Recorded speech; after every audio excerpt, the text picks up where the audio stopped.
Thank you so much for staying tuned to this channel for the program International Forum. My name is Wilson Marshall. Since apologies for coming slightly behind schedule, we have to put two and two together to give you a good show. Well, today it's all about what is happening in Hong Kong.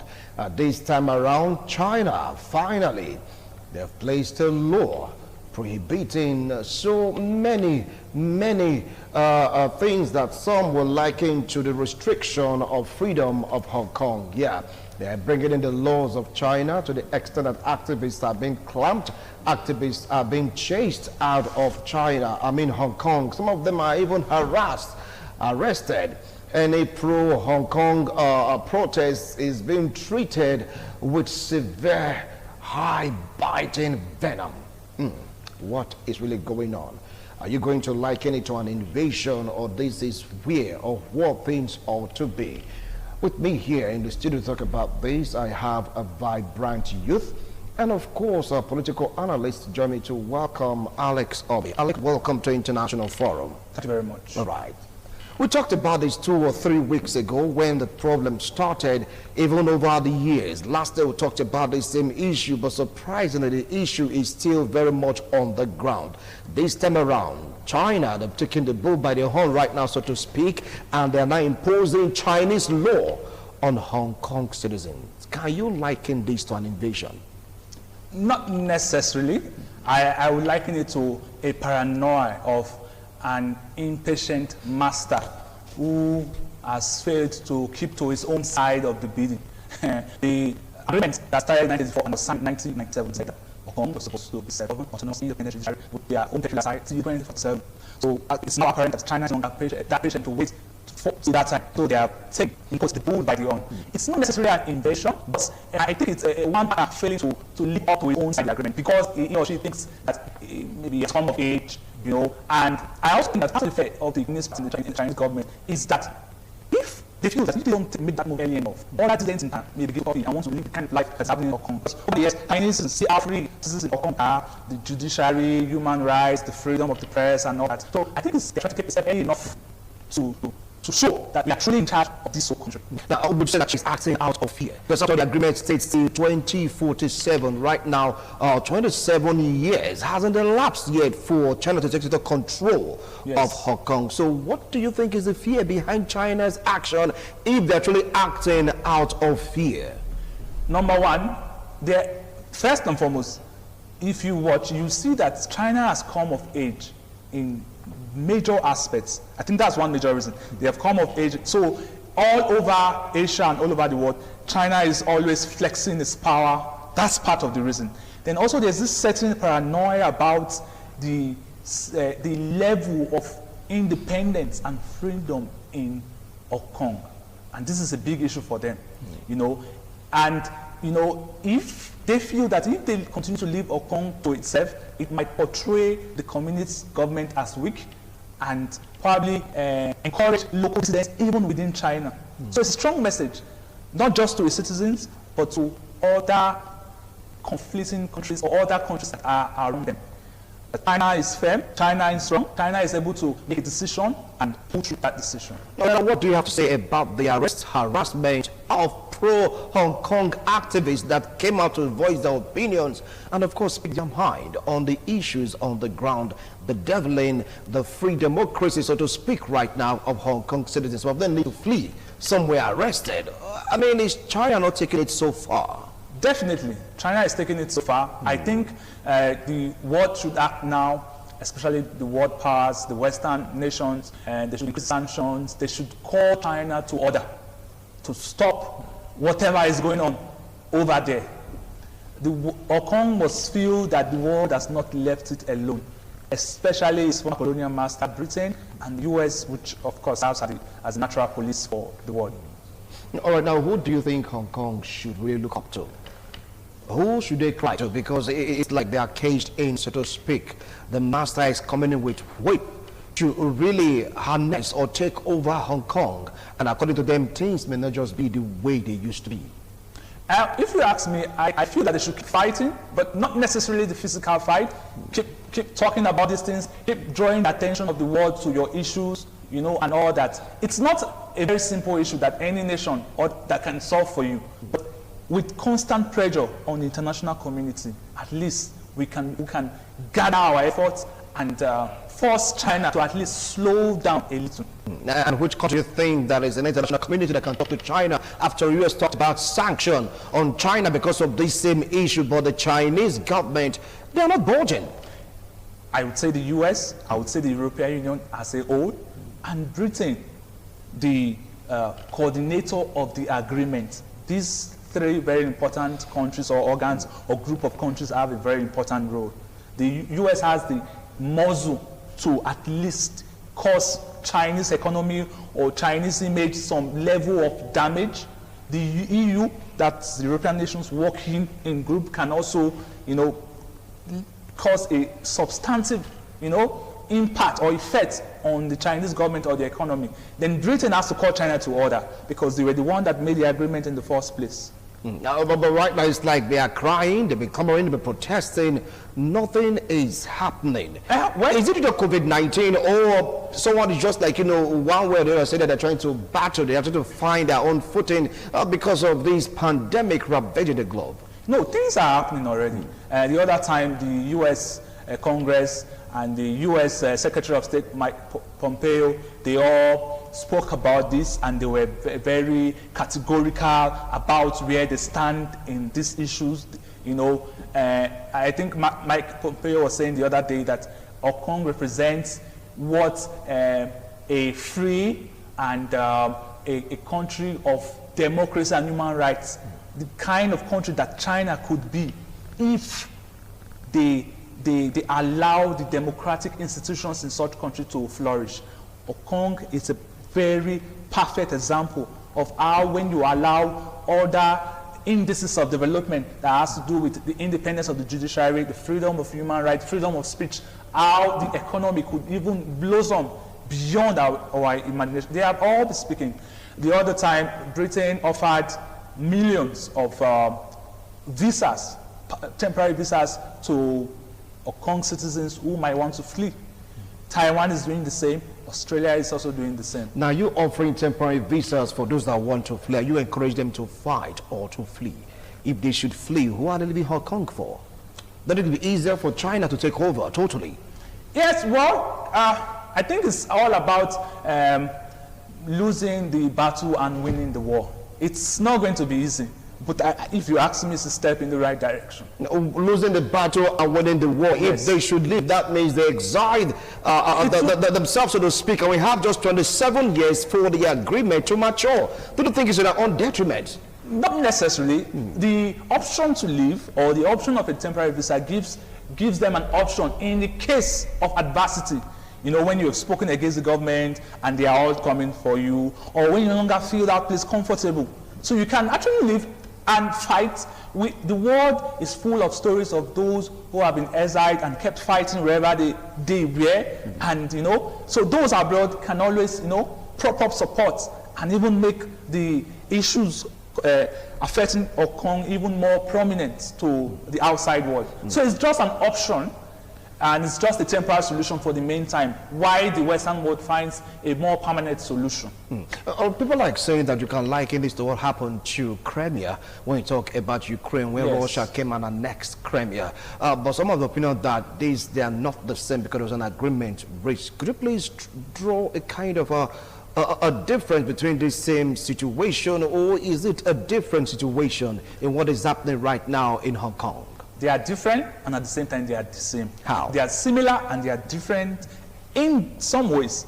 They are similar in the sense that you have one strong man who doesn't care, who is calling the world's bluff, and is going ahead to annex a particular region. So in the case of Putin and now Xi Jinping, but they are different in the sense that, yes, like you rightly said, there was an agreement in Hong Kong. And the world expects China to, at least, keep its own side of the bargain. But they are more similar than different. They are more similar. More similar than different. Yes, because of the person, the nature, and the character, the autocratic rulers behind the action. That's why they are more similar than different. All right, now, peradventure China succeeds in what they want to do in Hong Kong. Do you see Russia also claiming more eastern part of Ukraine because of this issue that is on the ground in Hong Kong and what seems to be happening? Yes, that's why I feel that the world must not keep quiet. Because what happens every now and then, even in the issue of Crimea and Ukraine, was that we all talked tough and we got tired. So when autocratic leaders see this pattern, they know that whenever they carry out an action, what they will do is just talk. After some time, people would, you know. But I know that this Hong Kong issue is going to be slightly different. It's a different kettle of fish because of the nature of the economic, the cosmopolitan nature of Hong Kong, the high level of exposure, and the high level of freedom that these people have been accustomed to over the years. But you know, we have the pro-China, and of course, you have the pro-Hong Kong protesters. Yes. And the pro-China want Hong Kong to be like the motherland, while the pro-Hong Kong are saying that we have to be free, we have to experience what others are experiencing. Do you see a fatal clash when it's about to like the last blow happening in this aspect or in this situation, and who do you see coming up if that should happen? Talking about a showdown. Without the help of the international community, without the help of the UN, United States, the EU, and Britain, those who are against China within Hong Kong stand no chance. They stand no chance without the help of the international community, without international pressure on China. It will be very difficult for them. Just this morning and yesterday, I was reading that many of the protesters have started deleting even comments on Twitter and Facebook, because nobody understands to what extent this new law, where China is going with it, what are the implications, how far they are ready to go with it. So everybody is laying low now. No. There was a funny story about a man who carried a placard that was written in English, but actually was actually supporting China. I'm sure the Chinese police didn't even understand what, but the fact that he was just carrying he was arrested, you know. So it's as complicated as that. As complicated as that, because right now Hong Kong is in a huge dilemma. They don't know what to do, they don't know where to go, according to report. And of course, US have made the threatened with sanction. I want to put it now, UK also, they did that, but it's like Xi Jinping is not budging. Now, do you think that this will affect the economy of Hong Kong, or with the influence and influx of Chinese law is going to make the economy better than what it is right now? It's definitely going to affect the economy of Hong Kong, and also at large the economy of China. Yes, just the other day, Trump signed an agreement to end all unique, you know, the US had this form of unique trade deal with Hong Kong that was kind of different with the one they had with China, because of the special system that was operating in Hong Kong. So the US is saying now that if China has taken over that city, if Hong Kong has lost its special status as one of those special cities in China and become just like one of those cities in the mainland China, then it will be dangerous for the US to continue to do business with the way they used to do business. I think part of the intentions of the Chinese government was to access special technology within Hong Kong through the back door, because there was a special way the government of Hong Kong related with the Western world because of their similarities in democracy and rule of law. So that might affect the Chinese government in the long run, coupled with the sanctions. I know they have the ability to withstand sanctions, but it will affect. They have grown thick skin over the years, but it will still affect their growth. But still, if one should place sanction on China, is it going to reflect also in Hong Kong? After all, that's what China really want to do, making them part of the mainland. Yes, it will. As a matter of fact, this crackdown has really affected the growth. A lot of businesses have left, a lot of businesses have closed. Young, you know, exposed technicians and experts are living in their droves. So it's going to really affect the economy of Hong Kong and the status of Hong Kong in the eyes of the international community. So what do you think the status will now be like? Well, people would begin to see Hong Kong with the eyes of China and treat them as such. Now, can one deduce that this is like a fallout of the trade war between US and China? Because China, according to report, have not been this aggressive Is it a fallout of the trade war? Not necessarily. I think it's just the Chinese government or the Chinese Communist Party coming of age, seeing the level that they have attained in economy and military might, and calling bluff to the international community and saying, yes, we are come to establish ourselves as a superpower, and we can do some certain things that we want, and you cannot do anything about it. Wow. Talking about calling bluff, and nobody's like responding, despite the fact that sanctions were threatened, sanctions were meted, and of course talk also from the UK. It's like the Chinese government, they are not budging. According to them, they want a lasting peace in Hong Kong. It is a pathway to peace in Hong Kong. Well, peace is not the absence of just war. It is the presence of justice. So the kind of peace that they want, that's not the real meaning of peace. Peace without freedom, freedom of speech, peace without the proper democracy, peace without independence of the judiciary, peace without fair trials. Because the implications of this law is that they will be misconstrued, misrepresented, misappropriated by the Chinese authorities. And so they would come up with charges, even for a thing as simple as just demonstrating. They would come up with charges.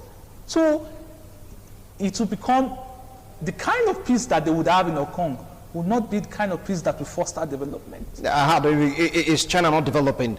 Are they not competing right now with the US? When you talk about trade, talk about economy, talk about military might. Okay, let's leave military might aside. Let's take a look at the economy, because China, according to records, at least they are second in the world. We talk about global economy. So if peace should be entrenched in Hong Kong, do you think the prosperity of China will rub off on Hong Kong? I think it's the other way around. Before now, Hong Kong is far, far more prosperous than China. We are not just talking about growth. We're talking about growth with development. Chinese economy is, I understand, is quite large and all that. But when we talk about development, we're talking about your HDIs, the Human Developmental Indices. It's still not as high as you have that China doesn't have Human Development Index. Is that what you're saying right now? As high as other first world countries. So they still have a long way to go, in spite of the fact that over the years they've been able to remove so many people out of poverty, the military might and all that. But I'm talking about the development. There are a lot of factors that the UN use in calculating whether a particular nation has come to a high level of standard. GDP or the size of the economy does not tell the full story. All right, now EU seems to be quiet about this whole issue. Why the silence from the EU? After people like saying that EU and US are like allies, but in this aspect, they are quiet. Why are they quiet? Maybe I would say, number one, the issue of the coronavirus, which is still like a big issue for them. I think maybe they are also allowing Britain, which is the main actor in this, those who are in the forefront of signing the agreement. So if you ask me, I think they are probably lining up, And also, over the years, the relationship between the European Union and the US has not been very rosy. And so, at the end of the day, and that's what I fear, you would see when we have a lot of independent actors, you cannot pressure China. If the world cannot come together, it will be difficult to impose any sanction that would even have any serious effect on China. Okay, now what do you think will happen as a kind of a last line from what you can see right now? Opposition, protests that are like, pro-Hong Kong, they are being clamped down, some arrested, some fleeing. Do you see an end to this protest in Hong Kong?